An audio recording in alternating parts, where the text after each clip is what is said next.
admin សួរមួយទាំងអស់គ្នាដែលធ្លាប់សន្យាជាមួយនឹងខ្លួនឯងថាមួយជីវិតនេះយ៉ាងហោចណាស់ដើរលេងក្រៅប្រទេសធ្វើមិនឲ្យបានម្ដងទៅមើលប្រទេសគេជឿនលឿននឹងអភិវឌ្ឍយ៉ាងណាហើយទៅថតរូបស្អាតៗនៅតំបន់ល្បីៗប្រចាំប្រទេសមួយនោះហើយ admin ថ្ងៃនេះក៏ចង់នាំទាំងអស់គ្នាទៅកាន់ពីរប្រទេសផ្សេងគ្នាគឺប្រទេសម៉ាឡេស៊ីនិងសិង្ហបុរីរយៈពេលដើរលេង4ថ្ងៃ3យប់ឯណោះអ្នកទាំងគ្នាគេបូករួមទាំងតម្លៃសវត្ថយន្តហោះគេងស្នាក់នៅសន្តាគារលំដាប់ផ្កាយ4រៀបចំអាហារ3ពេលជូនអ្នកទាំងគ្នាជាពិសេសផងដែរហើយអ្វីដែលកាន់តែពិសេសអ្នកទាំងគ្នាបានគេងសន្តាគារនៅសិង្ហបុរីមួយយប់មុននឹងត្រឡប់មកកាន់ទីក្រុងភ្នំពេញវិញតោះឥឡូវនេះយើងជួបជុំគ្នានៅអាកាសយានដ្ឋានអន្តរជាតិភ្នំពេញដើម្បីហោះទៅកាន់ប្រទេសម៉ាឡេស៊ីចុះពីលើយន្តហោះភ្លាមគេក៏មានកាយមួយចាំទទួលអ្នកទាំងគ្នាដើម្បីជូនអ្នកទាំងគ្នាដើរលេងជុំវិញប្រទេសម៉ាឡេស៊ីយើងក៏ទៅថតរូបនៅទីក្រុងរដ្ឋបាលថ្មីគឺភូត្រាឆាយាចេញពីនោះមកអ្វីដែលយើងមិនអាចចោលបាននៅប្រទេសម៉ាឡេស៊ីនេះគឺជូនអ្នកទាំងគ្នាទៅកាន់អគារភ្លោះថតរូបស្អាតៗគឺអគារ KLCC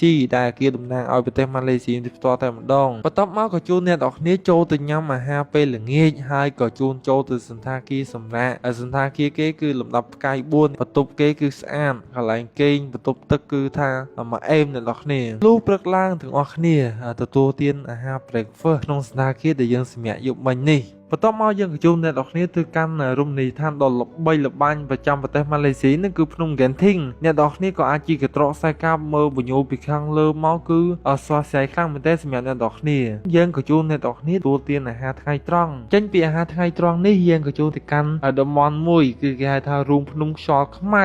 ឬក៏ព្រះផាតុខែវដែលគេតំណាងឲ្យសាសនារបស់ឥណ្ឌាហ្នឹងហើយចេញពីនោះមកយើងក៏ទទួលទានអាហារពេលល្ងាចយើងក៏មកសម្រាកនៅសន្តាគារចូលហូរអ្នកទាំងគ្នារវាងព្រំដែនម៉ាឡេស៊ីនិងសិង្ហបុរីផ្ទាល់តែម្ដងចេញពីញ៉ាំអាហារ breakfast ក៏ជួនអ្នកទាំងគ្នាមកកាន់តំបន់មួយពិសេសគឺកោះ Sentosa មកសិង្ហបុរីអ្វីដែលយើងមិនអាចចោលបាននោះគឺរូបសំណាកតោបាញ់ទឹកនេះផ្ទាល់តែម្ដងអ្នកទាំងគ្នាចេញពីតោបាញ់ទឹកនេះហើយក៏ជួនទៅលេងសួនសិប្បនិម្មិតដែលធំប្រចាំសិង្ហបុរីនេះគឺសួន Garden by the Bay អ្នកទាំងគ្នាចូលទៅទីនេះគឺស្រស់ស្រាយខ្លាំងមែនទែនពោពេញដោយធម្មជាតិលយខ្លាំងមែនទែនដើរលេងជុំវិញទីនឹងមកសបកទៅចេញពីនេះយើងសេះសល់ពេលវេលាក៏ជួនអ្នកទាំងគ្នាដើម្បីទៅកាន់វត្តចិនឬក៏ភូមិចិននឹងអ្នកទាំងគ្នាលុះពេលល្ងាចក៏គេជួនអ្នកទាំងគ្នាទៅមើលរបាំទឹករាំគឺនៅ Marina Bay Sands អ្នកទាំងគ្នាចេញពីការសម្ដែងទឹករាំហើយក៏ជួនអ្នកទាំងគ្នាទៅសម្រាប់នៅសិង្ហបុរីនេះផ្ទាល់តែម្ដងអ្នកទាំងគ្នាសន្តាគារគេគឺអេមលុះព្រឹកឡើងយើងក៏រៀបចំទៅកាន់ពលានយន្តហោះនៅសិង្ហបុរីអ្នកទាំងគ្នាក៏អាចផ្ដិតយករូបភាពស្អាតៗនៅទីនេះផងដែរបន្ទាប់មកយើងក៏